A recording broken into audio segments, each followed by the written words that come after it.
Winner, winner, chicken dinner. So cool that our podcast received a second place from the National Federation of Press Women this past weekend. Yes, now we are that award-winning podcast, The Garden Angelus. And Carol won a first place in the personal blog category. I did, for a post that I wrote about my garden admiring service. Remind me again which podcast episode you submitted? It was from last July, and it was one that we called We Almost Became a Math Podcast. Kidding. I actually love that podcast. Congratulations to both of us. Congratulations. Now it's time for Welcome to the Garden Angelus, where we talk about flowers, veggies, and all the best dirt. I'm Carol Michael from Indianapolis, Indiana, where I have a suburban garden measured in square feet. It's about 1/3 of an acre. And I'm Dee Nash from Guthrie, Oklahoma, where I garden on so many acres out in the country. We call ourselves Garden Angelus because we are evangelists for gardening. We love gardening and we want others to love it too. Yes, we do. And we aren't afraid to spill the beans and tell all of our gardening secrets, the good, the bad, and even the ugly. But that's enough of who, what, when, where. Let's move on to this week's episode. Good morning, Carol. We are recording on Monday beforehand, like we almost always do. And it is nice and cool in both our states. Well, it's 77 here, so that is cool for summer, but it's cooler in your neck of the woods. It's 73 as we record. Yay! So what's going on in your garden? Goodness gracious, oh me, oh my, an all points bulletin has been issued for my missing rainfall, D. Aw. Where is the rain? You might have to water. You know what? You laugh, but I saw where a weatherman said that this was the driest summer so far in 10 years. And 10 years ago was a big drought. So I have been watering. That's when I visited, was the year of the big drought. Well, you visited the year before. Big and drought that year before. Too. Okay, keep going. So I pulled out the pea vines this morning. They were spent. And I've sowed some more green bean seeds because my green beans sort of came up poorly. And I don't know if it was the seed. So I went and bought some new seeds. And I don't want this to become the bad green bean year or BGBY, be like a couple of years ago. So. No, that was last year. We had last year was good. 2 years ago was bad. Oh, no, it was the year before. Okay, see, they all start to blur together for me now. I'm getting old. No, I'm teasing. Okay, so I haven't planted any yet. I'm thinking about it, maybe. What? Green beans. I haven't planted any green beans. Why not? Did you fall on your head or? I don't have anywhere to put them because I have put sunflowers in the center of my lavender. Anyway, keep going. Anything else? Nope, that's about it. I did buy new seeds from a new source, and I planted a big long row of those. I really kind of think that it's dumb Carol forgot how dry it was and didn't water the seeds after she sowed them. I really do think that's probably why I had poor germination. So yeah, it could be it. Yeah. So in your neck of the woods. Well, I'm just trying to keep everything watered, just like you, but that's normal for here. You know, in the summer, we don't get much water. That's why everything's on drip, except for my pelargoniums. They are not on drip. And the shrubs, which I did not plant in the spring like I should have, they're on drip. They're not on drip. I could put them on drip, but I just am not going to. It's a long story and I don't want to explain it. Also in the mornings, we had a cold front come through, which is why it's nice here, but it's not going to be nice for long. And last week was really, really hot. So I go out in the mornings and I try to just enjoy my garden. And I'm deadheading daylilies, cutting back spent scapes to save myself some trouble. And I've also been cutting other things back as I go. And I'm kind of using it as a meditation of sorts. Very nice. You know, just out there kind of thinking about things and just staying in the moment, which is something they tell all of us to do. Another thing that will keep you in the moment is dealing with one's beehives. And so I finally had time to get back in there when it wasn't 100 degrees yesterday. And I'm down to 3 hives because I split up the colony that was laying worker. I tried 3 ways to save it, couldn't save it, so I split it up, and that's a long story. Anyway, I worked with them, and I really enjoyed it. Nothing will keep you in the moment than a bunch of angry, stinging insects who want your blood. That is true. That is true.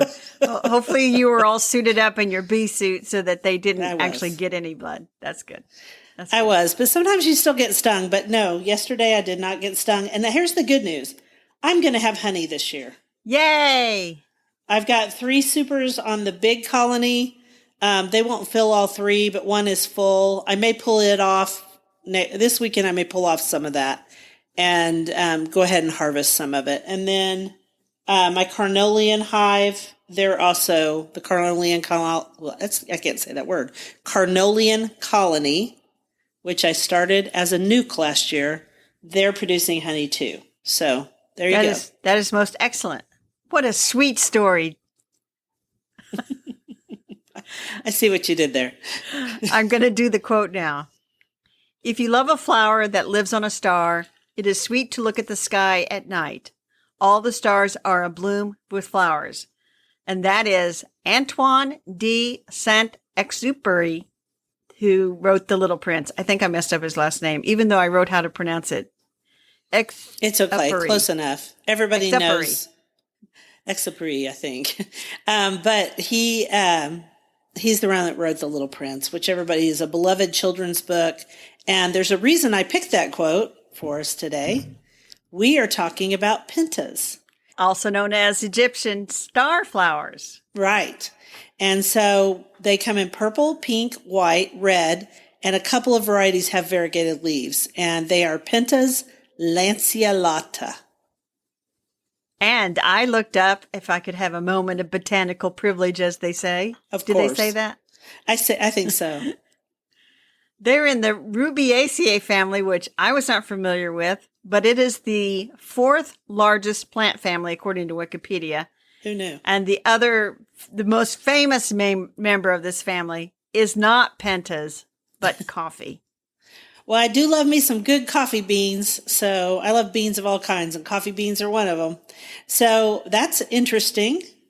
But why are we talking about pentas, Carol? Because earlier this spring, you mentioned them, and I said I had never tried them. And you said I should get some.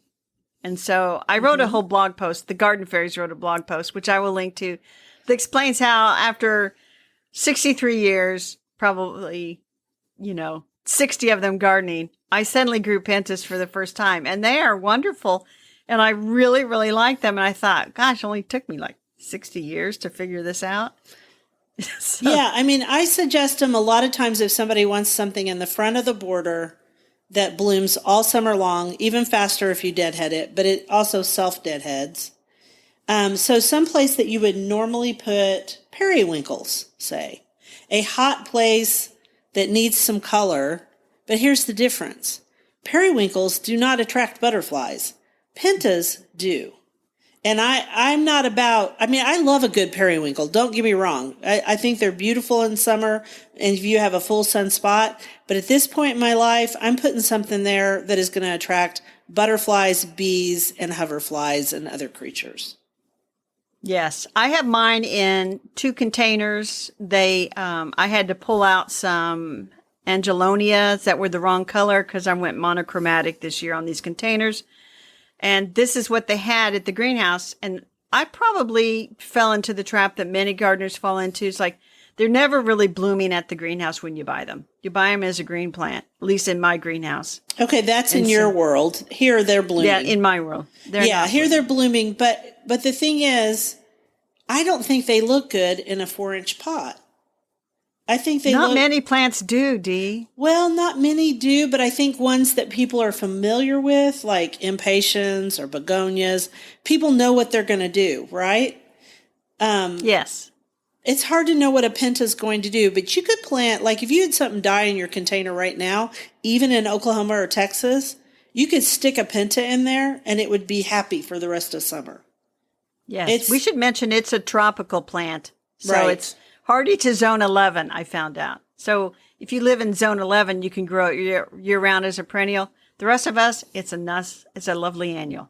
It's a lovely little short annual for the front of the border or the front of your pots or on the sides. And it is just cute. And also, it doesn't try to produce seed. So it's awesome because it just blooms and blooms and blooms. Now, this year, the only place I had to put them was in the front of my tomato pots. And they've been very effective there, too. They're really happy. And nice. They don't get a lot of water. Even though those are on drip irrigation, they're such big pots, and the tomatoes soak up almost all the water. So I might give them a shot with the hose as I'm walking by. So anything else you want to say about them? I would like to say that you brought up an excellent point that even though you're growing your tomatoes in smart pots, fabric pots, yes, you don't have to grow them solo. You can tuck in little flowers like pentas. marigolds. Especially because the bottom of the tomato plant tends to get a little bit ugly as the season goes on. So tucking flowers around the base of those is a pretty doggone good idea. I'm going to hand it to you. Well, thank you. Good idea. And you know what? I think I got that idea because I grow roses. And roses also get kind of naked from black spot.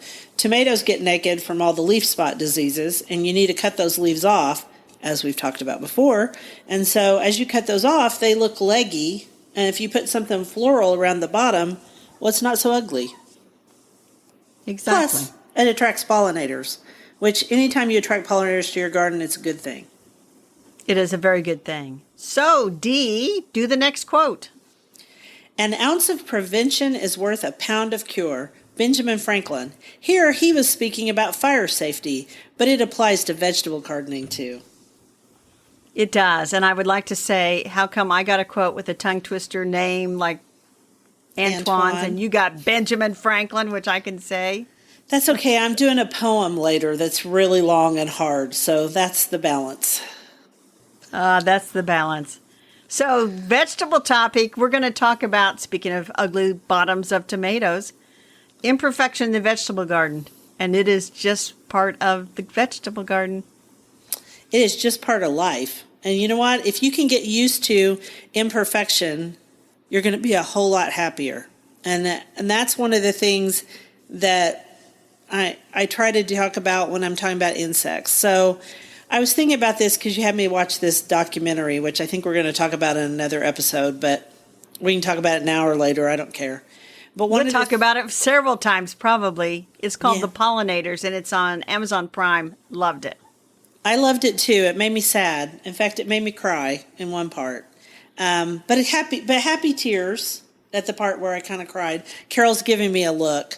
So one of the things that they talked about is the apple and apple trees and how much they're sprayed, which was a nightmare. I knew they were sprayed a lot because they're one of the dirty dozen, but I didn't realize that they spray them with 7 and another insecticide to kill off the blooms so they don't have to physically thin the trees. Exactly, yes. That was a bit of a surprise to me. And I still remember a guy that owned an orchard talked to a garden club that I was in back in the 90s, and he said, hey, I wouldn't spray if you would buy an imperfect apple. Spraying costs me money, and I have to take all these precautions, but you won't buy an imperfect apple. So I feel like I should buy imperfect apples.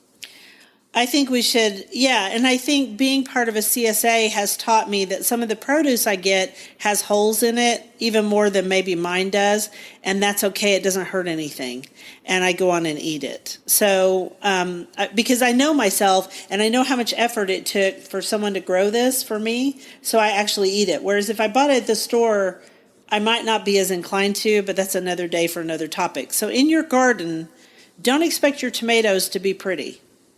They're pretty in, early season, and then they start to look, about the time that they start to make fruit, they start to have problems, especially if we have a very rainy spring, which we did. So, yes. And often the first of my tomatoes, especially of the paste type tomatoes, the first ones always have blossom end rot. Mm-hmm. It's not a disease. It's because of a lack of calcium uptake. Because of water fluctuations, which happen in spring because we get a lot of rain. So once it gets hot, they quit having that blossom end rot so bad. But I quit growing paste tomatoes because I don't like blossom end rot. And so I just use my other tomatoes for whatever. One more thing on tomatoes. So I have a lot of trouble with stink bugs on tomatoes. It's a big issue here. And I do have a lot of predators for stink bugs, but they still get to my tomatoes. So I start to pick my tomatoes when they are just barely ripe. And you're not, in every book, everything will tell you not to do that because they say it doesn't taste as good. I'll line my tomatoes up against any store tomato any day. They're still just as good. Right. And since I grow heirlooms, they're very thin-skinned, and those bugs will just wreak havoc on them. And the bug pressure gets worse as the season goes on. But do I spray, Carol? You do not. I do not. So I get a lot of questions. I would say I had 5 last week of people going, oh my gosh, there's this insect. What do I do about it? And I'm like, grow more flowers. Grow more flowers. Grow more flowers, grow more diversity, welcome all kinds of insects because you want to create a balance out there. And so, you know, if you have a habitat that's good for example, ladybugs, they'll often take care of the aphids for you. And I was listening to another podcast and they're talking about like an almost microscopic wasp that will attack aphids. Yeah. So yeah. And lacewings. And as soon as you see, I'll tell you what, if you grow milkweed in your garden, you're going to see a lot of insects. There's a lot of insects that are interested in milkweed, and there are insects that are a pain and insects that go after those pains. So I don't spray, and I don't spray for a lot of reasons. And I'm not being preachy. I'm just saying a more diverse garden with simple flowers in amongst your other flowers will bring pollinators and other insects to your garden. And then there's a balance. And you know what else it brings? It brings birds. When Bill and I went out last night and I was walking around just kind of looking because it was only 65 degrees. It was fabulous. And just kind of looking at things, right? And I snipped off a few tomato leaves off the bottom, harvested a few tomatoes that were turning yellow, peachy colored. And then I heard a bluebird sing. And nothing like it. I stood there for a minute and I thought to myself, when I first married Bill, and Bill had already lived out here, most of this was mown Bermuda grass because he's a guy and he wasn't a gardener. But we put up bluebird houses 33 years ago, and we didn't get bluebirds for a long time. You know when we got bluebirds? When I started having more insects. Yeah, I have bluebird houses, and they are occupied, and I see bluebirds all the time. I see things like, I see Cooper's hawks. I sent you a picture of one on a fence, and it's like, go after the voles, go after the voles. Yeah, and they do. And I forgot to tell you the most exciting thing. I saw a fox for the first time in my yard ever. It was a male fox. He was huge, I've seen actually. fox here in the suburbs. I've seen it in my fenced-in backyard, and I thought, how'd you get in here? I've also seen fox scat, which is nasty. Well, I didn't go down and check his scat, thank goodness. So one of the things we wanted to talk about was accept imperfection, grow flowers with your vegetables. Either grow them nearby. And one of the things in that pollinators show was all of the farmers that are now doing what's called regenerative farming. And that was when I got teary, was all of those farmers, and they were showing how it actually works. And yes. I know it works in my garden because I see it. But to have farmers start doing it, we've got to turn this around. Oh my gosh, this sounds so preachy. Back to vegetables. All right, so the next thing we wanted to talk about was crop rotation, crop rotation, crop rotation. Right. So anything in the Solanaceae family, which is tomatoes and eggplant and peppers, plant those in different locations every year where there wasn't a Solanaceae family. Same with your squash family. That would be squashes, cucumbers, pumpkins in different locations. Corn, heavy feeder. Plant that where maybe you had beans the year before. Plant beans where you had corn, etc. And so I will admit, sometimes in my little garden with the 6 beds, sometimes I don't take good notes and I forget. And it's Me too. It's hard sometimes to figure out exactly how to get that rotation to work. And I can't be on like a 4-year cycle. It's almost impossible. But to the extent that I can, I can't do a 4-year cycle. I can do a 3-year. So next year, I might put my cut flower garden in the pots where the tomatoes are, and plant the tomatoes in the cut flower garden. And so, That's a and great then I'll idea. empty out the soil. You've got to do that because we're writing these articles for Family Handyman. And the truth is, prevention is worth a pound of cure for sure. And proper rotation is one of those things. And then you wrote about look for insect leaves on the underside of squash leaves and look for hornworms. Okay, so the insects that we have the most trouble with here are squash bugs. By the time you see those eggs, you're already in trouble here. And the best way to grow squash in Oklahoma, if you don't want to spray it or put 7 on it, which I know a lot of people use 7 dust. I don't want to talk about that. Okay, so the best thing to do is grow it under cover. And then you'll have to hand pollinate or remove the cover long enough to let the pollinators in. Yeah, and here I have scraped the little golden eggs off the underside of leaves. And so I do too. I'll go for a while and not have any squash bugs. I haven't had any squash vine borers for forever. But when I start to see all the squash bugs, usually the squash is pretty tired anyway, so I just pull it out and say, that's it. And then if I still have some bean seeds, maybe I'll throw some green beans in there. Just nothing else that'll fix the nitrogen. And they don't like beans. No. And I like to be the predator and look for the hornworms before they cause too much damage, because you can be the predator. The fun thing about hornworms is you can almost always tell when you've got hornworms. You'll see just some foliage gone. It looks like somebody's been eating it. And somebody has. And somebody has, and they're green and big. So let's talk a little bit about that. That's a type of, now I'm not going to be able to think of it. It's a type of moth. And there are two hornworms that go after tomatoes, tobacco hornworm and tomato hornworm, sphinx moth. Okay, so there's a bunch of sphinx moths in the world. And a lot of people, I hear it all the time, I see it on Instagram, they say that the sphinx moths that are the pretty ones are the tomato and tobacco hornworms. They are not. Look it up online. It's the ugly ones. I'm not saying that you should kill ugly things, but if they're eating your tomatoes, you're allowed to chop them in half. They got to go. Yeah, you can chop them in half, and if you don't want to kill them, put them on one cherry tomato plant that is a sacrificial lamb, and that's okay too. Whatever makes you happy, but don't spray them because, unfortunately, you kill other stuff, and you can spray them with BT. How do you say it? Bacillus thuringiensis. Bacillus thuringiensis. Yeah, you can spray them with BT, but remember, any overspray will hurt other caterpillars too. It's also a disease, so it just slows them down eating, and then they die. So it's more fun sometimes if you move them to another tomato plant, like a cherry tomato one, and then the wasps come in and lay eggs on them. That's fun too. Or throw them someplace where they're visible to birds and let them eat them. Yes, or your chickens. Find them and eat them. I'm telling you, I used to collect I don't have hornworms. chickens. Oh my gosh, my chickens loved them. I don't have chickens now. So that's something else to think about. Toss your first tomatoes that have blossom end rot. They will never ripen. It just gets grosser and grosser. Nope. And then the last thing I wanted to talk about is if you have seeds that don't germinate, and I struggle with these green beans, just try seeds from another source. Please don't be that person that goes out to social media to tell the world, like, my beans from so-and-so and so-and-so, they didn't germinate. Well, how terrible is that? It's like, no, don't. It could be you. Just privately write them. Yeah, write them yourself and say, hey, it could be me. And I really do think it's because I just didn't water these bean seedlings enough, but I don't know.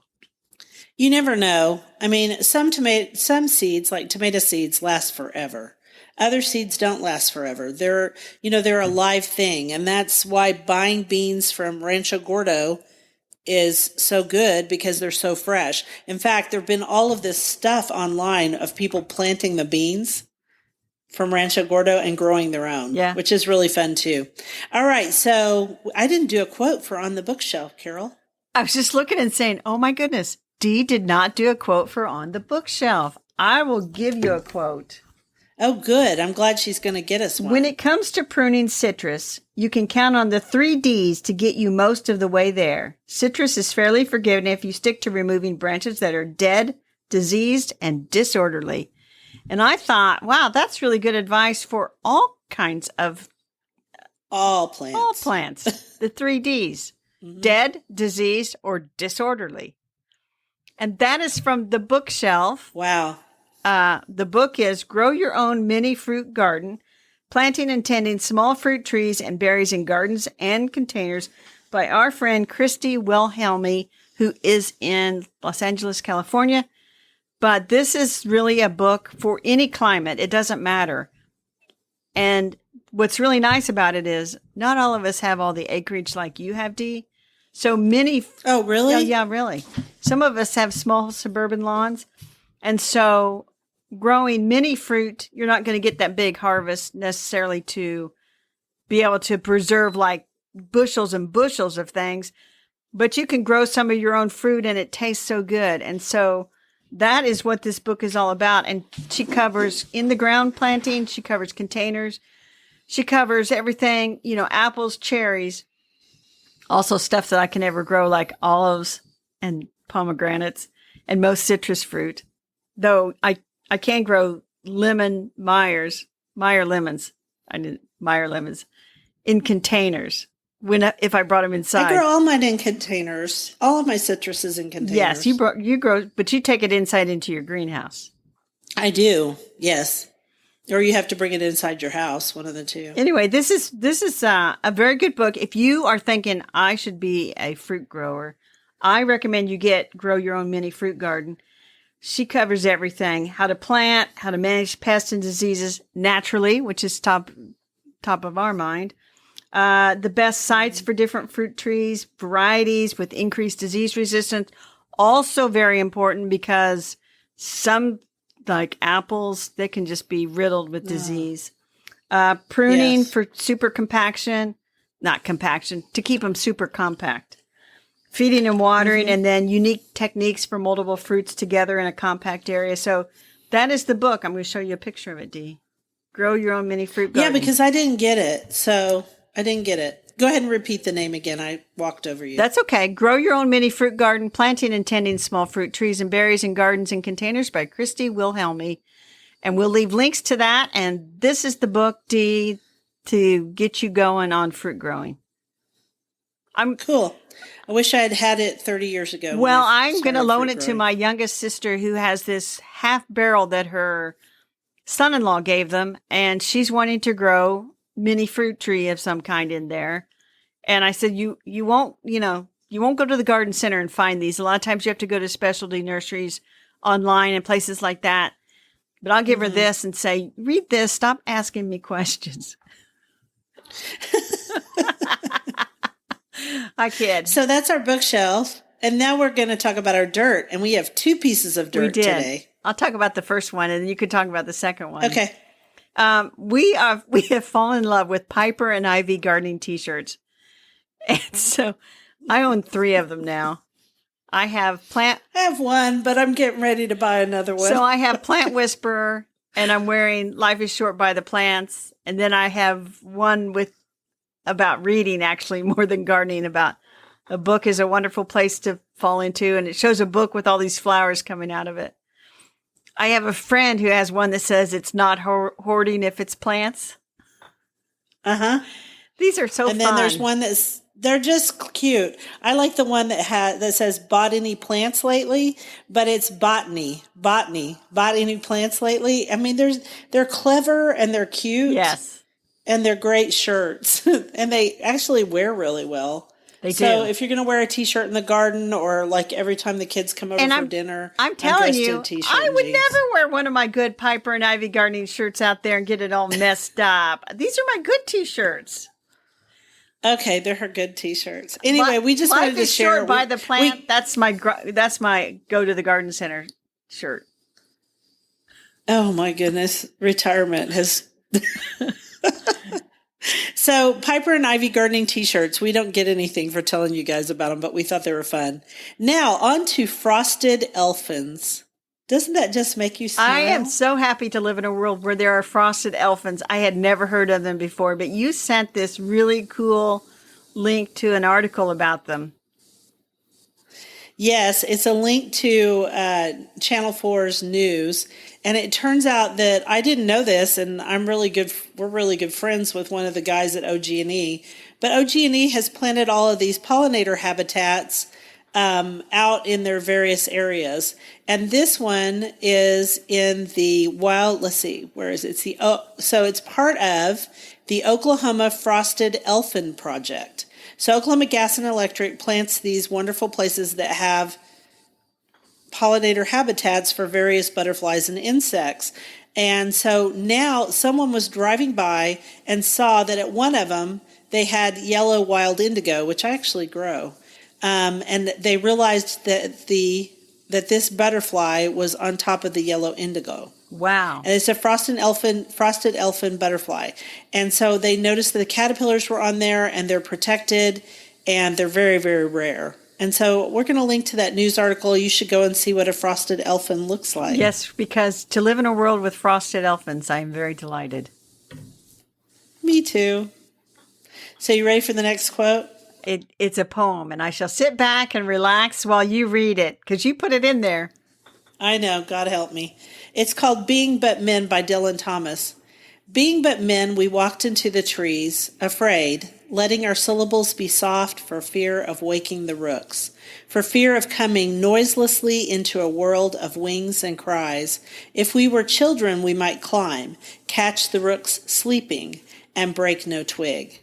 And after the soft ascent, thrust out our heads above the branches to wonder at the unfailing stars. Out of confusion as the way is, and the wonder that man knows, out of the chaos would come bliss. That then is loveliness, we said. Children in wonder watching the stars is the aim and the end. Being but men, we walked into the trees.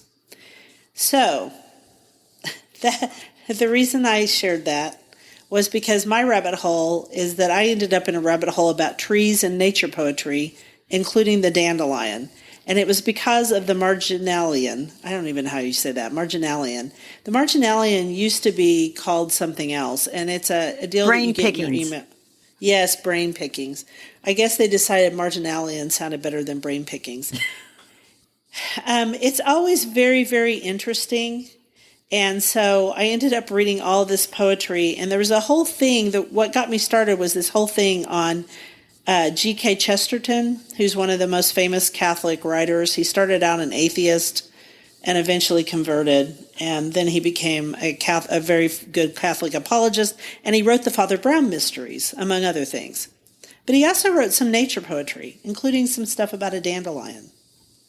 And then, because I went to that little connection and read about that, then I ended up looking up Roar Like a Dandelion by Ruth Krauss. It's a children's book.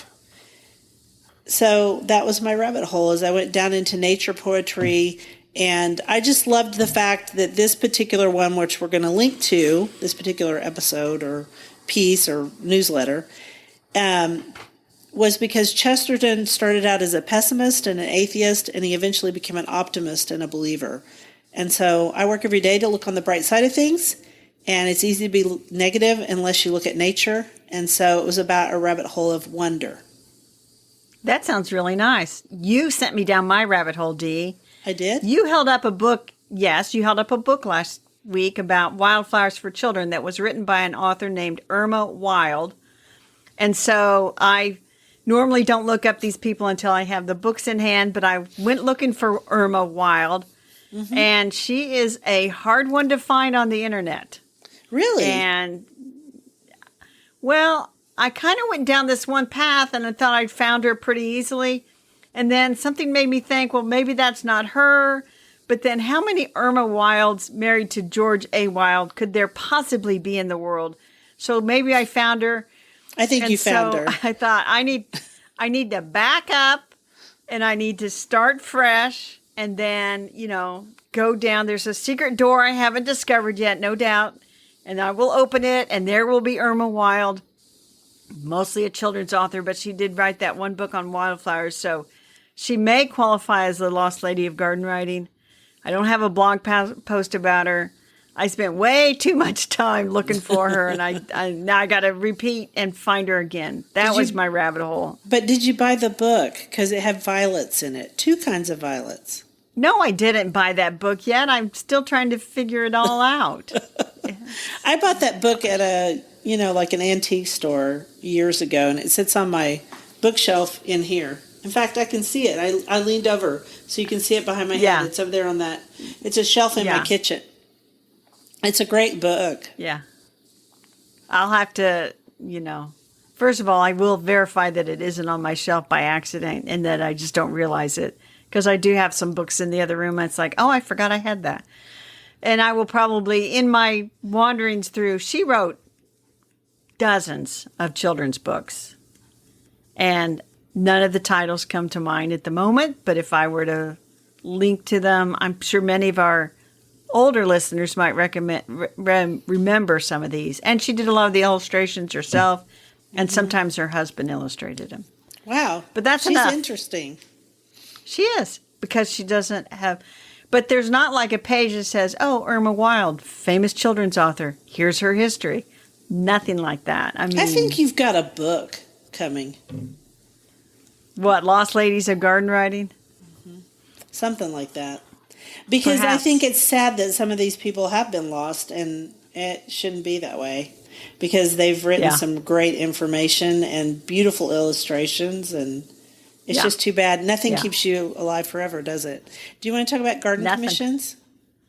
My garden commission, I call it the week of W's. I'm going to be weeding, watering, waiting on tomatoes and squash to ripen. I'm going to be wondering when we're going to get some decent rain and if my green beans are going to rebound.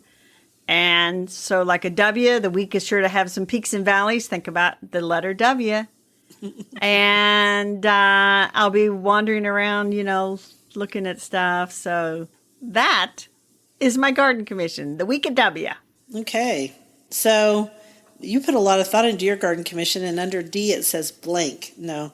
Okay, I know exactly what I'm doing, though. Today I've got a little bit of help, so I'm going to work in the lower garden over by where that red Japanese maple I have is, because that bed is out of control.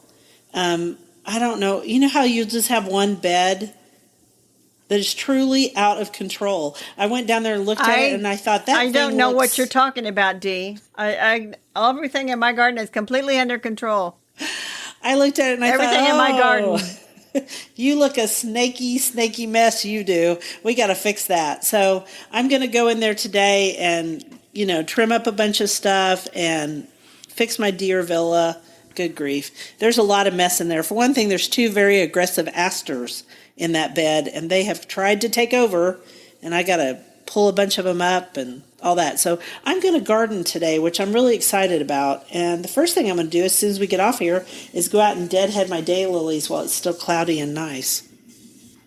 Deadhead daylilies daily. Exactly. They look better. They just do. And they open better. There you go.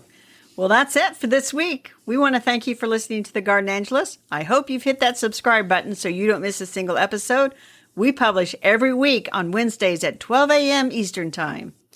And if you listen on Apple Podcasts, we'd love a 5-star review. That helps us get noticed by others.